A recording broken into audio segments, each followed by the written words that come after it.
അപ്പോൾ ഈ കുടവയറ് കുറയ്ക്കാൻ ഈസി ആയിട്ട് ചെയ്യാവുന്ന കുറച്ച് വ്യായാമങ്ങൾ നമുക്ക് ഈ ടി വി കണ്ടുകൊണ്ടിരിക്കുമ്പോൾ അല്ലെങ്കിൽ ഈ യൂട്യൂബ് നോക്കിക്കൊണ്ടിരിക്കുമ്പോൾ ചെയ്യാവുന്ന ചെറിയ കുഞ്ഞു കുഞ്ഞു വ്യായാമങ്ങൾ, അത് വളരെ എളുപ്പത്തിൽ നമ്മുടെ വീട്ടിൽ തന്നെ ഉണ്ടാക്കാവുന്ന വെയിറ്റ് ഉരുക്കിക്കളയുന്ന, ഫാറ്റ് ബേൺ ചെയ്യുന്ന ഒരു ഡ്രിങ്ക്.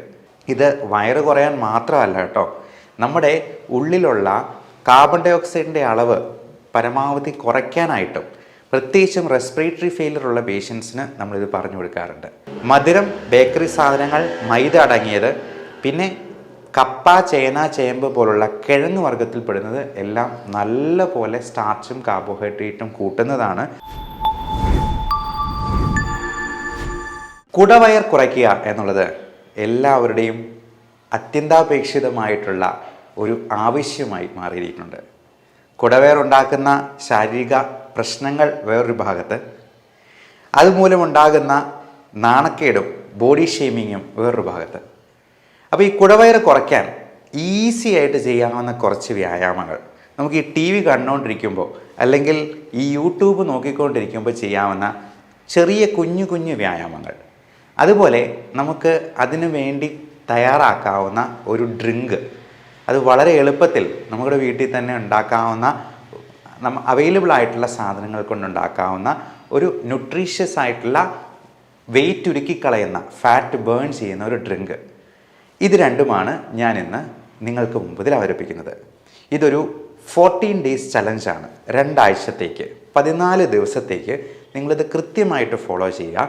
എന്നിട്ട് കുടവയറ് കുറയുന്നുണ്ടോ ഇല്ലയോ എന്നുള്ളത് നോക്കിയിട്ട് ഈ വീഡിയോയുടെ താഴെ കമൻ്റായിട്ടൊന്ന് രേഖപ്പെടുത്തുകയും ചെയ്യുക. ഓക്കെ, അപ്പോൾ ഏറ്റവും ആദ്യം തുടങ്ങുന്നത് നമുക്ക് ലഘുവായിട്ട് ചെയ്യാവുന്ന എക്സസൈസാണ്. പിന്നെ ഇതിന് ഇച്ചിരി കഷ്ടപ്പെട്ട് ചെയ്യേണ്ട കുറച്ച് എക്സസൈസും കൂടെ ഞാൻ അവസാനത്തേക്ക് പറയുന്നുണ്ട്. ഏറ്റവും ലഘുവായിട്ട് നമുക്ക് ഈ ടി വി കണ്ടുകൊണ്ടിരിക്കുമ്പോൾ തന്നെ ചെയ്യാവുന്ന ഒരു കാര്യമുണ്ട്. നമ്മൾ ഈ സോഫയിലൊക്കെ ഇരുന്ന് ചിലപ്പോൾ നല്ല റിക്ലൈനറിലൊക്കെ ഇങ്ങനെ വളരെ സന്തോഷത്തോടെ കിടന്നുകൊണ്ടൊക്കെ ആയിരിക്കും മിക്കവാറും ടി വി കാണുന്നത്. അതിന് പകരം നമ്മൾ ഈ സോഫയിൽ ഇരിക്കുമ്പോൾ തന്നെ കാല് പതുക്കെ മടക്കി താഴ്ത്തുന്ന ആ ഒരു എക്സസൈസ് ഒന്ന് ചെയ്ത് നോക്കുക. അത് നമുക്ക് എത്ര തവണ വേണമെങ്കിലും ചെയ്യാം. അതിന് വലിയ പ്രശ്നങ്ങളൊന്നുമില്ല. മുട്ടുവേദനയുള്ളവർക്കും അത് ചെയ്യാവുന്നതാണ്. അപ്പോൾ പതുക്കെ ഒന്ന് മടക്കുക, താഴ്ത്തുക. നമ്മുടെ വീട്ടിലല്ലേ, ആര് കണ്ടാലും കുഴപ്പമില്ല. ഇനി തിയേറ്ററിൽ വെച്ച് ചെയ്യുന്നാൽ പോലും ഒരു പ്രശ്നമില്ല. ഇനി തിയേറ്ററിലൊക്കെ വെച്ചാണ് ഇത് ചെയ്യുന്നതെങ്കിൽ നമുക്ക് ചെയ്യാവുന്ന ഒരു ഡയഫ്രമാറ്റിക് ബ്രീത്തിങ് എക്സസൈസ് ഉണ്ട്. ഇത്രയേ ഉള്ളൂ. നമ്മുടെ അബ്ഡോമിനൽ മസിൽസിനെ നല്ലപോലെ കൺട്രാക്ട് ചെയ്ത് നമ്മൾ ശ്വാസം നല്ല ശക്തിയിൽ വെളിയിലോട്ട് വിടുക. അതിന് ബ്രീത്തിങ് എക്സസൈസിന് നമ്മൾ പറയുന്ന പൾമണോളജിസ്റ്റിൻ്റെ ഒരു ടെർമിനോളജി ഉണ്ട്, പേഴ്സണലി ബ്രീത്തിങ് എന്ന് പറയും. അതിത്രയേ ഉള്ളൂ. മൂക്കിലൂടെ നമ്മൾ 3 സെക്കൻഡ് ശ്വാസം വലിച്ചെടുക്കുന്നു, വായിലൂടെ ഊതി പുറത്തേക്ക് 6 സെക്കൻഡ് പുറത്തേക്ക് വിടുന്നു. ഇത് വയറ് കുറയാൻ മാത്രമല്ല കേട്ടോ, നമ്മുടെ ഉള്ളിലുള്ള കാർബൺ ഡൈ ഓക്സൈഡിൻ്റെ അളവ് പരമാവധി കുറയ്ക്കാനായിട്ടും പ്രത്യേകിച്ചും റെസ്പിറേറ്ററി ഫെയിലിയർ ഉള്ള പേഷ്യൻസിന് നമ്മളിത് പറഞ്ഞു കൊടുക്കാറുണ്ട്. അതുപോലെ ഓക്സിജൻ കണ്ടന്റ് നന്നായിട്ട് കൂട്ടാനും കാർബൺ ഡൈ ഓക്സൈഡിനെ പരമാവധി വെളിയിലോട്ട് തള്ളുകയും ചെയ്യുന്നത് വഴി നമുക്ക് കൂടുതലായിട്ട് എനർജി ജനറേറ്റ് ചെയ്യാനായിട്ട് ഈ ഓക്സിജൻ പര്യാപ്തമാക്കുകയാണ് ചെയ്യുന്നത്. അതുപോലെ തന്നെ മസിൽസിനെ കൂടുതലായിട്ട് നമ്മൾ എക്സേർട്ട് ചെയ്യുന്നത് വഴി നമ്മുടെ വയറ്റിലെ കൊഴുപ്പ് അലിയിച്ച് കഴിയാനും പറ്റും. ഇനി ആ ഇരിപ്പിൽ നിന്ന് ഒന്ന് എണീറ്റ് നിൽക്കാൻ പറ്റുവാണെങ്കിൽ നമുക്ക് ഈസി ആയിട്ട് ചെയ്യാവുന്ന ഒരു കാര്യം കൂടിയുണ്ട്, സ്ക്വാറ്റ്സ് എന്ന് പറയുന്ന എക്സസൈസ്. അത് ഇത്രേ ഉള്ളൂ. നമ്മൾ നേരെ കൈ ഇങ്ങനെ വെച്ചിട്ട് ഇരുന്ന് നല്ലപോലെ കുനിഞ്ഞിരുന്ന് നമ്മുടെ ഈ മുട്ട് നമ്മുടെ നെഞ്ചിൽ മുട്ടുന്നത് പോലെ അത്രയും നല്ല രീതിയിൽ ഇരിക്കുക. എന്നിട്ട് വീണ്ടും എണീറ്റ് നിൽക്കുക. അതൊരു 15 പ്രാവശ്യം ചെയ്യുക. അങ്ങനെ ഒരു 3, 4, 5 റെപ്പറ്റീഷൻസ് വേണമെങ്കിൽ ചെയ്യാം. ഒരുമിച്ച് ചെയ്യേണ്ട ആവശ്യമില്ല. അത് ആദ്യം ഒരു 2 സെറ്റിൽ തുടങ്ങുക, പതുക്കെ പതുക്കെ നമുക്കത് ഇൻക്രീസ് ചെയ്ത് തുടങ്ങാം. വേറൊരു ടെക്നിക്കുണ്ട്, റിഷ്വിൻ ട്വിസ്റ്റ് എന്ന് പറയും. നമുക്ക് ഈ സൈഡിലൊക്കെ ഉള്ള ഫാറ്റ് ഉണ്ടല്ലോ, അത് ഉരുക്കിക്കളയാൻ ഏറ്റവും നല്ലത് ഈ ട്വിസ്റ്റിംഗ് എക്സസൈസാണ്. അതൊന്ന് എണീറ്റ് നിന്നിട്ട് ചെയ്യുവാണെങ്കിൽ നല്ലത്. ഇത് നമ്മളൊരു ശീലമാക്കിയെന്നാൽ നമ്മൾ പോലും അറിയാതെ ഈ ടി വി കണ്ടുകൊണ്ടിരിക്കുമ്പോൾ നമുക്കിത് ഈസി ആയിട്ട് ചെയ്യാവുന്നതേ ഉള്ളൂ. അപ്പോൾ ഇത്തരത്തിലുള്ള വ്യായാമങ്ങൾ നമുക്ക് ഒരു റൊട്ടീൻ, ഒരു ഹാബിറ്റ് എന്ന നിലയിൽ നമുക്ക് ചെയ്യാവുന്നതാണ്. പിന്നെ ആദ്യമേ തന്നെ ചെയ്യാവുന്ന ഒരു കാര്യം, നമ്മൾ ഈ സോഫയും സംഗതികളൊക്കെ മാറ്റിയിട്ട് എക്സസൈസ് മെഷീനോ ട്രെഡ്മില്ലോ സൈക്കിളോ ഒക്കെ വേണമെങ്കിൽ ടി വിയുടെ മുമ്പിലോട്ട് സ്ഥാപിക്കാം കേട്ടോ. അത് നമുക്ക് മൊബൈലാണെങ്കിലും ഒരു ഒരു സ്റ്റാൻഡ് വെച്ചിട്ട് അതിൽ നോക്കിക്കൊണ്ട് എക്സസൈസ് ചെയ്യാൻ പാകത്തിന് ഒരുക്കി വയ്ക്കാവുന്നതുമാണ്. ഇനി ഇതിന് നമുക്ക് ലഘുവായിട്ട് പ്രിപ്പയർ ചെയ്യാവുന്ന ഒരു ഹെൽത്ത് ഡ്രിങ്കിനെ കുറിച്ച് നമുക്ക് പറയാം. നമ്മുടെ ഓരോരുത്തരുടെയും ബോഡി ഷേപ്പ് തന്നെ പലതരത്തിലാണ് ഈ ഫാറ്റ് നടുവിലായിട്ട് ഡെപ്പോസിറ്റ് ചെയ്യുന്നത്. ചിലർക്ക് ആപ്പിൾ ഷേപ്പിലായിരിക്കും, പുക്കളുടെ മുകൾ ഭാഗത്തായിരിക്കും ഏറ്റവും കൂടുതൽ ഫാറ്റ് ഡെപ്പോസിറ്റ് ചെയ്യുക. ചിലർക്ക് പിയർ ഷേപ്പ് എന്ന് പറയും, അതായത് പുക്കളുടെ താഴ്ഭാഗത്തായിരിക്കും. അതുപോലെ പലതരത്തിലുള്ള ബോഡി ടൈപ്സ് ഉണ്ട്, എക്ടോമോർഫ്, എൻഡോമോർഫ് എന്നൊക്കെ പറഞ്ഞിട്ട്. അപ്പോൾ നമ്മൾ ഭക്ഷണം കഴിക്കുമ്പോൾ പ്രത്യേകമായിട്ട് ശ്രദ്ധിക്കേണ്ട ഒരു കാര്യം, നമ്മൾ സമയമെടുത്ത് ചെയ്ത് കഴിക്കുക എന്നുള്ളതാണ്. നല്ലപോലെ ചവച്ച് ഓരോ ഉരുളയും ആസ്വദിച്ച് കഴിക്കുക എന്നുള്ളതാണ്. മൈൻഡ്ഫുൾ ഈറ്റിംഗ് എന്ന് പറയുന്നൊരു ടേം തന്നെ ന്യൂറോ സൈക്യാട്രിയിലുണ്ട്. മൈൻഡ്ഫുൾനെസ് എന്ന് പറയുന്നത് നമ്മുടെ ഓരോ മൊമെൻറ്റും നല്ലപോലെ എൻജോയ് ചെയ്ത് അതിനെ മനസ്സ് മുഴുവൻ എടുത്ത് എൻജോയ് ചെയ്യുക, ആസ്വദിക്കുക എന്നുള്ളതാണ് ഉദ്ദേശിക്കുന്നത്. നമ്മൾ ഭക്ഷണം കഴിക്കുന്നത് തിരക്കിട്ട് എന്തെങ്കിലും വാരി വലിച്ച് കഴിച്ച് വയറ് ഫുള്ളാക്കി, അത് മിക്കവാറും പൊറോട്ട പോലത്തെ എന്തെങ്കിലും ഫിക്സഡ് ഡെപ്പോസിറ്റ് പോലെ അടിച്ച് കയറ്റാവുന്ന എന്തെങ്കിലും സാധനമായിരിക്കും ഇടുക. അതങ്ങ് ഒഴിവാക്കുക. പകരം സമയമെടുത്ത് കഴിക്കാനായിട്ട് നോക്കുക. പിന്നെ വെള്ളം ധാരാളം കുടിക്കുക. ഓരോ പ്രാവശ്യവും ഭക്ഷണം കഴിക്കുന്നതിന് മുമ്പ് 2-3 ഗ്ലാസ് വെള്ളം കുടിച്ചെന്നാൽ നമുക്ക് അത്ര തന്നെ കാർബോഹൈഡ്രേറ്റിൻ്റെ അളവ് കുറയ്ക്കാൻ പറ്റും. പോരാത്തതിന് നമുക്ക് ഈ കാർബോഹൈഡ്രേറ്റിനെ പ്രോട്ടീൻ വെച്ചിട്ട് റീപ്ലേസ് ചെയ്യാനായിട്ട് പറ്റും. അതായത് എഗ് ഡയറ്റ്, നമുക്ക് മുട്ട കഴിക്കുന്നത്, മുട്ടയുടെ വെള്ള മാത്രം കഴിച്ചാൽ മതിയാവും. അത് നല്ലപോലെ ഫില്ലിംഗ് ആയിട്ടുള്ള ഒരു ഭക്ഷണമാണ്.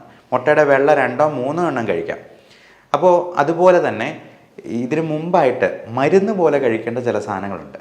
അതായത് 3 ഗ്ലാസ് വെള്ളത്തിനോടൊപ്പം ഒന്നെങ്കിൽ ഒരു കുക്കുംബർ, അല്ലെങ്കിൽ ഒരു ക്യാരറ്റ്, ബീട്രൂട്ട്, അധികം മധുരമില്ലാത്ത പഴങ്ങളായിട്ടുള്ള പേരയ്ക്ക, അങ്ങനെ എന്തെങ്കിലും വെച്ചിട്ടൊരു സാലഡ് നമുക്ക് ആദ്യമേ തന്നെ കഴിച്ച് വയറ് പകുതി ഫില്ലാക്കിയതിന് ശേഷം, അപ്പോൾ ഇതിന് വലിയ ടേസ്റ്റ് ഒന്നും ഇല്ലാത്തതുകൊണ്ടാണ് ഞാൻ പറഞ്ഞത് മരുന്ന് പോലെ കഴിക്കണമെന്ന്. നമ്മൾ ഗുളികയൊക്കെ കഴിക്കുന്നത് ഇഷ്ടമുണ്ടായിട്ടല്ലല്ലോ, ടേസ്റ്റും ഇല്ല. അപ്പോൾ അതുപോലെ തന്നെ കഴിക്കേണ്ട കുറച്ച് സാധനങ്ങളാണ് ഈ സാലഡ്. പിന്നെ നമുക്ക് അധികം കാലറി ഇല്ലാത്ത സാധനങ്ങൾ വെച്ചിട്ട് ടേസ്റ്റി ആയിട്ടുള്ള ഭക്ഷണ സാധനങ്ങൾ ഉണ്ടാക്കാം. അങ്ങനെയുള്ള കാര്യങ്ങളും ഡയറ്റും ഞാൻ മുമ്പ് പറഞ്ഞിട്ടുള്ളതാണ്. അപ്പോൾ അതുപോലുള്ള ഭക്ഷണ സാധനങ്ങൾ വെച്ച് ആദ്യമേ സാലഡ് നല്ലപോലെ കഴിച്ച് ചോറ് ഒരല്പം മാത്രം കഴിക്കുക എന്നുള്ളതാണ് ഏറ്റവും നല്ലത്. നമ്മളൊക്കെ അരിക്കുട്ടന്മാരും അരിക്കുട്ടിമാരുമാണെന്ന് പറയും. അപ്പോൾ ഈ അരിയാഹാരമാണ് നമുക്ക് വണ്ണം കൂട്ടാനായിട്ട് പ്രധാനപ്പെട്ട കാരണം. മധുരം, ബേക്കറി സാധനങ്ങൾ, മൈദ അടങ്ങിയത്, പിന്നെ കപ്പ, ചേന, ചേമ്പ് പോലുള്ള കിഴങ്ങ് വർഗ്ഗത്തിൽപ്പെടുന്നത് എല്ലാം നല്ല പോലെ സ്റ്റാർച്ചും കാർബോഹൈഡ്രേറ്റും കൂട്ടുന്നതാണ്. അത് വയർ കൂടാൻ വലിയൊരു കാരണമാണ്. അപ്പോൾ അത് പൂർണ്ണമായിട്ട് ഒഴിവാക്കുക. കപ്പയ്ക്ക് പകരം ചക്കയാക്കാം. ചക്ക മരത്തിൽ വളരുന്നൊരു ഫ്രൂട്ടാണ് എന്നുള്ളത് കൊണ്ട് അതിൽ നല്ല ഫൈബർ കണ്ടൻ്റ് ഉണ്ട്. ഇനി നമുക്ക് ഹെൽത്ത് ഡ്രിങ്കിലോട്ട് വരാം. സെലറി ഇല എന്ന് പറയുന്നത് നമുക്ക് വെജിറ്റബിൾ ഷോപ്പിലൊക്കെ കിട്ടുന്നതാണ്. ഇഞ്ചി, കറുവപ്പട്ട പൊടിച്ചത്, 4ാമത്തെ ഇൻഗ്രീഡിയൻറ്റ് ശകലം ഒരു ഉപ്പ്, അല്പം ആപ്പിൾ സിഡർ വിനേഗർ. ഏറ്റവും പ്രധാനപ്പെട്ട ഒരു സംഗതിയാണ് വെർജിൻ കോക്കനട്ട് ഓയിൽ, ചക്കിലാട്ടിയ പ്യുവറായിട്ടുള്ള കോക്കനട്ട് ഓയിൽ, വെളിച്ചെണ്ണ. അപ്പോൾ ഇത്രയും നമുക്ക് ആവശ്യത്തിനെടുക്കാം. ഓരോന്നിൻ്റെയും അളവ് നമുക്ക് തന്നെ ഏകദേശം നിശ്ചയിക്കാം. ഇഞ്ചി ഒത്തിരി എടുത്തിട്ടുണ്ടെങ്കിൽ അതിൻ്റെ ഒരു ചവർപ്പുണ്ടാവും. അതുപോലെ ഈ ഇലയാണെന്നുണ്ടെങ്കിലും നമ്മൾ അതിന് പറയുന്ന സെലറി ഇല എന്നാണ്, അത് പ്രത്യേകം ചോദിച്ചു വാങ്ങിക്കുക. അപ്പോൾ ഇത്രയും സാധനങ്ങളെടുത്ത് നമുക്ക് മിക്സിയിലിട്ട് അടിക്കുക. അടിച്ചതിന് ശേഷം ഈ അതിൽ ആപ്പിൾ സിഡർ വിനെഗറും ഗ്രീൻ ടീ നമുക്കല്ലാതെ തന്നെ പ്രിപ്പയർ ചെയ്ത് വെക്കുന്നത് ഉണ്ടാകാം. അപ്പം അതിൽ ആവശ്യത്തിന് വെള്ളവും ചേർത്ത്, ആവശ്യത്തിന് വെർജിൻ കോക്കനട്ട് ഓയിലും, ആവശ്യത്തിന് ഉപ്പും, ഒരു നുള്ളുപ്പും മതിയാവും. ഇത്രയും മിക്സിയിലിട്ട് അടിക്കുക. എന്നിട്ട് അരിച്ചിട്ട് നമുക്ക് അതിൻ്റെ ടേസ്റ്റിന് വേണമെങ്കിൽ ഷുഗർ ഫ്രീ ആഡ് ചെയ്യാം. ഷുഗർ ആയിട്ട് ആഡ് ചെയ്യാൻ പാടില്ല. ഏറ്റവും അഭികാമ്യം ഷുഗർ ഒന്നുമില്ലാതെ, ഷുഗർ ഫ്രീയും ഇല്ലാതെ നമുക്ക് ഡയറക്റ്റായിട്ട് കഴിക്കുന്നതാണ്. ആർട്ടിഫിഷ്യൽ 0 കാലറി സ്വീറ്റ്നറുണ്ട്. അത് ടേസ്റ്റ് ഒട്ടും അപ്പറ്റൈസിങ് അല്ല എന്ന് തോന്നുന്നവർക്ക് മാത്രം ഈ ഷുഗർ ഫ്രീ ഉപയോഗിക്കാവുന്നതാണ്. എന്നിട്ട് ഇത് ഒന്ന് ടേസ്റ്റ് ചെയ്ത് നോക്കുക. ഷുഗർ ഫ്രീ ആവശ്യമുണ്ടെന്നുണ്ടെങ്കിൽ കുറച്ചൊന്ന് ആഡ് ചെയ്യുക. ഇത് കുടിക്കുന്നത് വഴി നമുക്ക് നല്ല പവർഫുൾ ആൻറ്റി ഓക്സിഡൻസ് നമ്മൾ ശരീരത്തിലേക്ക് കടത്തിവിടുവാണ്. അതിൽ നല്ല ഫൈബർ കണ്ടൻ്റ് ഉണ്ട്. ഈ വെർജിൻ കോക്കനട്ട് ഓയിൽ എന്ന് പറയുന്നത് നമ്മുടെ ഉരുക്കിക്കളയാനായിട്ട്, ഫാറ്റ് ഉരുക്കിക്കളയാനായിട്ട് ഏറ്റവും നല്ലൊരു സംഗതിയാണ്. അതുപോലെ തന്നെയാണ് ഇതിലെ ഗ്രീൻ ടീയുടെയും അതുപോലെ ഈ ഇല അടങ്ങിയിരിക്കുന്നത് കൊണ്ട് അതിലുണ്ടായിരിക്കുന്ന വൈറ്റമിൻസും മൈക്രോ ന്യൂട്രിയൻസും എല്ലാം നമുക്ക് ഫാറ്റ് ഉരുക്കിക്കളയാനായിട്ട് നല്ലതാണ്. ഇത് ദിവസം 1-2 നേരം കഴിക്കാവുന്നതാണ്. അതുമാത്രമല്ല, നമുക്ക് ഈ ഫാറ്റ് ഉരുക്കിക്കളയാനായിട്ട് ചെയ്യാവുന്ന ഇച്ചിരി കഷ്ടപ്പെട്ടാണെങ്കിലും ചെയ്യാവുന്ന കുറച്ച് എക്സസൈസുകളുണ്ട്. നമ്മുടെ വയറിലെ റെക്ടസ് അബ്ഡോമിനസ് മസിൽസിനെ ഇപ്പം ചിലർക്കറിയാം, ചിലർ മെലിഞ്ഞിരുന്നാലും നല്ല വണ്ണമായിരിക്കും, എന്നാൽ ചിലർക്ക് നല്ല വണ്ണം ഉണ്ടെന്നുണ്ടെങ്കിലും ഒട്ടും വയറുണ്ടാകത്തില്ല. അപ്പോൾ ഈ വയറ് ഉണ്ടാകാതിരിക്കാനായിട്ട് നമ്മൾ ഈ റെക്ടസ് അബ്ഡോമിനസ് മസിൽസിനെ നല്ലപോലെ സ്ട്രെങ്തൻ ചെയ്തെന്നാൽ മാത്രമേ, അല്ലെങ്കിൽ അവനെ വർക്ക് ചെയ്യിപ്പിച്ചെന്നാൽ മാത്രമേ ഈ വയറ് നമ്മുടെ അരയ്ക്ക് ചുറ്റുമുള്ള കൊഴുപ്പ് ഒന്ന് പോകത്തുള്ളൂ. അപ്പോൾ അതിന് ഏറ്റവും നല്ല എക്സസൈസായിട്ട് പറയപ്പെടുന്നത് പ്ലാങ്ക് എക്സസൈസാണ്. പ്ലാങ്ക് എന്ന് പറഞ്ഞാൽ നിങ്ങൾക്ക് ഗൂഗിളിലൊക്കെ സെർച്ച് ചെയ്യുന്നാൽ അറിയാം. അത് നമ്മൾ കൈമുട്ട് നിലത്ത് കുത്തിയതിന് ശേഷം സ്ട്രെയിറ്റ് ആയിട്ട് നമ്മുടെ സ്പൈൻ വെച്ചിട്ട് പരമാവധി സമയം അങ്ങനെ നിൽക്കുക. ഒരു 30 സെക്കൻഡിൽ തുടങ്ങിയാൽ മതി. 30 സെക്കൻഡ് പതുക്കെ 1 മിനിറ്റ് ആക്കുക. മാക്സിമം 2 മിനിറ്റ് വരെ അത് ചെയ്താൽ മതി. അപ്പം നമ്മുടെ സ്പൈൻ നല്ല സ്ട്രെയിറ്റ് ആയിരിക്കണം. നമ്മുടെ ബട്ടക്സ് അല്ലെങ്കിൽ ചന്തിയുടെ ഭാഗം നല്ലപോലെ സ്ട്രെയിറ്റ് ആയിട്ട് നിൽക്കണം. അത് ഒത്തിരി പൊങ്ങിയിരിക്കരുത് എന്നുള്ളതാണ്. അപ്പോൾ അത് കൃത്യമായിട്ട് ചെയ്യുന്ന വഴി നമ്മുടെ ബാക്ക് സ്ട്രെങ്തനിങ് സംഭവിക്കും. അബ്ഡോമിനൽ മസിൽസിന് നല്ല കോർ സ്ട്രെങ്ത് കിട്ടുകയും ചെയ്യും. അപ്പോൾ ഇതുപോലെ തന്നെയാണ് ഈ പുഷപ്സിലും നമ്മൾ ഒരേ സമയം എയറോബിക് എക്സസൈസാണ്, സ്ട്രെങ്തനിങ് എക്സസൈസാണ്, കൂടാതെ അതിനൊരു സ്ട്രെച്ചിങ് ഫാക്ടറും കൂടി വരുന്നുണ്ട്. അതിനൊരു പുഷപ്പ് ഒരു വളരെ നല്ല എക്സസൈസാണ്. നമ്മുടെ ബാക്ക് മസിൽസിനും നമ്മുടെ തൈ മസിൽസിനും പോലും, നമ്മുടെ shoulder muscles, pectoralis major minor, chest muscles, നമ്മുടെ റെക്ടസ് അബ്ഡോമിനസ് മസിൽസ് എല്ലാത്തിനും നല്ല എക്സേഷൻ വരുന്ന ഒരു എക്സസൈസാണ് പുഷപ്പ്. അതുപോലെ തന്നെയാണ് ഈ അബ്ഡോമിനൽ ക്രഞ്ചസ് എന്ന് പറയുന്നത്. അബ്ഡോമിനൽ ക്രഞ്ചസ് ഇത്രയേ ഉള്ളൂ. നമ്മൾ നേരെ കിടന്നതിന് ശേഷം നമ്മുടെ കാൽമുട്ടുകളിൽ കൈമുട്ട് കഴുത്തിൽ വെച്ചതിന് ശേഷം 2 സൈഡിലും മാറി മാറി വയ്ക്കുക എന്നുള്ളതാണ്. അപ്പോൾ അതുവഴി നമ്മുടെ സൈഡിലുള്ള ഫാറ്റ് ഡെപ്പോസിറ്റും പരമാവധി ഉരുക്കി കളയാനായിട്ട് പറ്റും.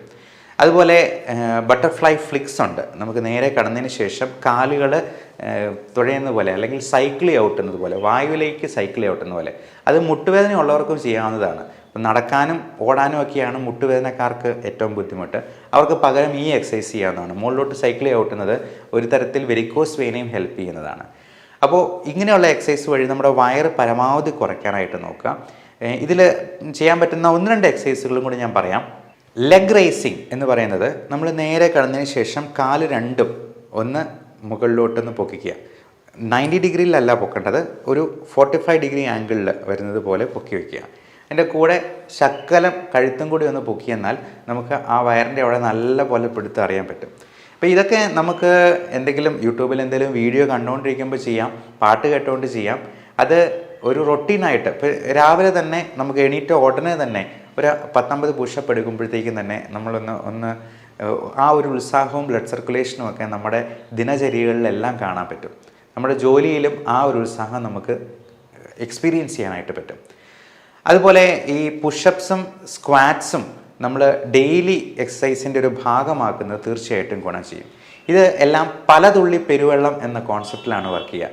നമ്മൾ ഒരു ദിവസം ഒരു 10 പുഷപ്പേ ചെയ്യാൻ പറ്റുന്നുള്ളൂ, മതി. ആ 10 എണ്ണം ഒരു വർഷം ആകുമ്പോഴത്തേക്കും എത്ര പുഷപ്പായി എന്ന് നമുക്ക് കാൽക്കുലേറ്റ് ചെയ്ത് നോക്കാവുന്നതേ ഉള്ളൂ. അപ്പം അത്രയും പുഷപ്പ് നമുക്ക് കിട്ടുന്നുണ്ടെങ്കിൽ അതുകൊണ്ട് തന്നെ വയറ് കുറഞ്ഞില്ലെങ്കിൽ പോലും കൂടാതെ നോക്കാമല്ലോ എന്നുള്ളതാണ് നമ്മളത് നോക്കേണ്ടത്. അപ്പോൾ എപ്പോഴും ഈ കോൺസെപ്റ്റ് ഓർക്കുക, പലതുള്ളി പെരുവെള്ളം. എപ്പോഴും നമുക്ക് മടി തോന്നുമ്പോൾ ജസ്റ്റ് ഡു ഇറ്റ് എന്ന് മനസ്സിൽ ഇടയ്ക്കിടയ്ക്കൊന്ന് ഉരുവിട്ടുകൊള്ളുക. അപ്പോൾ ഇത് ഭക്ഷണത്തിൻ്റെ കാര്യത്തിലാണെങ്കിലും എക്സസൈസിൻ്റെ കാര്യത്തിലാണെങ്കിലും നമ്മൾ നമ്മളെ തന്നെ മോട്ടിവേറ്റ് ചെയ്തുകൊണ്ട് നിൽക്കുക. അടുത്ത ഒരു എക്സസൈസ് എന്ന് പറയുന്നത് മൗണ്ടൻ ക്ലൈംബ്സ് എന്ന് പറയും. മൗണ്ടൻ ക്ലൈംബ് നമ്മൾ കുന്ന് കയറാനൊന്നും പോകുന്നില്ല, നമ്മൾ നിലത്ത് കിടന്നുകൊണ്ട് തന്നെ ഇപ്പോൾ മൗണ്ടൻ ക്ലൈംബ് ചെയ്യുന്നത് പോലെ കാല് 2 സൈഡിലും മാറി മാറി നല്ലപോലെ മടക്കുക എന്നുള്ളതാണ്. അപ്പം മൗണ്ടൻ ക്ലൈംബ് ചെയ്യുന്നതിൻ്റെ അതേ എഫക്റ്റ് തന്നെ നമുക്ക് അവിടെ കിട്ടും. അതേപോലെ തന്നെ ഹൈ കിക്സാണ് വേറെ ചെയ്യാവുന്നത്. അതായത് കാല് നല്ല ഉയർത്തി നമ്മൾ കൈ ഇങ്ങനെ വെച്ചിട്ട് നല്ല പോലെ ഒരു കിക്ക് വയ്ക്കുക, അല്ലെങ്കിൽ മുട്ടുകൊണ്ടാണെങ്കിലും നമ്മൾ മാറി മാറി 2 കാലുകളും നമ്മുടെ കൈപ്പത്തിയിൽ തൊടുന്നത് പോലെ ഓടുന്നത്, അതാണ് ഹൈ കിക്സ് എന്നതുകൊണ്ട് ഉദ്ദേശിക്കുന്നത്. അപ്പോൾ ഇങ്ങനെയൊന്നും പറ്റിയില്ലെങ്കിൽ നമുക്ക് ഇതിന് വളരെ അത്ഭുതങ്ങൾ ഉണ്ടാക്കുന്ന തരത്തിലുള്ള മരുന്നുകൾ ഇന്ന് അവൈലബിൾ ആണ് എന്നുള്ളതാണ് ഇതിനകത്ത് ഏറ്റവും പ്രധാനമായിട്ടുള്ളൊരു കാര്യം. ചിലർ പറയാറുണ്ട് എന്തൊക്കെ ചെയ്തിട്ടും വണ്ണം കുറയുന്നില്ല എന്നുണ്ടെങ്കിൽ നമുക്ക് അങ്ങനെയുള്ള മരുന്നുകളും ഉണ്ട്.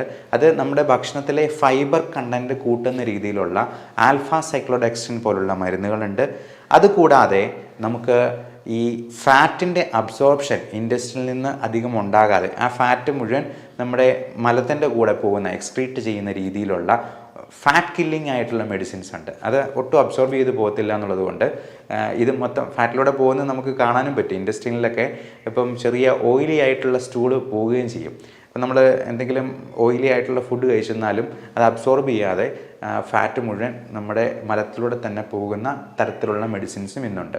ഇതൊന്നും പറ്റാത്ത സെലിബ്രിറ്റീസൊക്കെ ആണെങ്കിൽ ലൈപ്പോസെക്ഷന് പോകാറുണ്ട്, അതുപോലെ ഗ്യാസ്ട്രിക് ബൈപ്പാസ് സർജറി ചെയ്യാറുണ്ട്. പക്ഷെ നമ്മൾ ഒരിക്കലും ഒരു സർജറിയിലോട്ട് പോവുക അത്രയ്ക്ക് മോർബിഡ് ഒബീസിറ്റി അല്ലെങ്കിൽ അഡ്വൈസബിൾ അല്ല.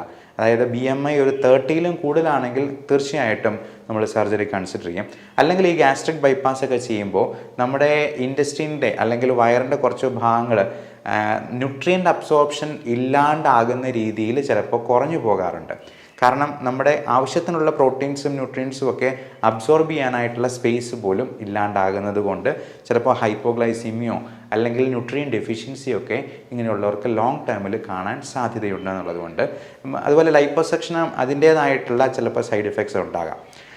അതുകൊണ്ട് ആദ്യമേ നമുക്ക് ഇങ്ങനെയുള്ള ലൈഫ് സ്റ്റൈൽ മോഡിഫിക്കേഷൻ എല്ലാം നോക്കിയിട്ടും പറ്റിയില്ല എന്നുണ്ടെങ്കിൽ ഇതിനുള്ള മെഡിസിൻസ് നോക്കാം. ഒട്ടും പറ്റിയില്ല, മോർബിഡ് ഒബീസിറ്റിയിലേക്ക് പോകുകയാണെങ്കിൽ തീർച്ചയായിട്ടും സർജിക്കൽ ഓപ്ഷൻ നമ്മൾ തിരഞ്ഞെടുക്കേണ്ടി വരും. ഈ മെഡിക്കൽ പ്രാക്ടീസ് എന്ന് പറയുന്നത് ഒരു ചെസ്സ് കളിക്കുന്ന പോലെയാണെന്ന് പറയാം. നമ്മൾ ഒരുപാട് മാനദണ്ഡങ്ങൾ വെച്ചിട്ടാണ് ഒരു മരുന്ന് കൊടുക്കുക. സർജറി എന്ന് പറയുന്ന ക്യാരംസ് കളിക്കുന്ന പോലെയാണ്. നമ്മുടെ ഫൈൻ സർജിക്കൽ ഹാൻഡ് മൂവ്മെൻറ്റ്സ് ആണ് അതിനകത്ത് ഏറ്റവും നിർണായകമാവുക. ഏറ്റവും നല്ലൊരു സർജൻ ഒരു സർജൻ ആകുന്നത് എപ്പോഴാണെന്ന് ചോദിച്ചെന്നാൽ ഏത് പേഷ്യൻ്റാണ് സർജറിക്ക് സ്യൂട്ടബിൾ, ഏത് പേഷ്യൻ്റാണ് സർജറിക്ക് കത്തി വയ്ക്കാൻ പാടില്ലാത്തത് എന്ന് മനസ്സിലാക്കുന്നിടത്താണെന്ന് നമ്മുടെ പ്രൊഫസർ പറയുമായിരുന്നു. So everyone take care of your health. Thank you.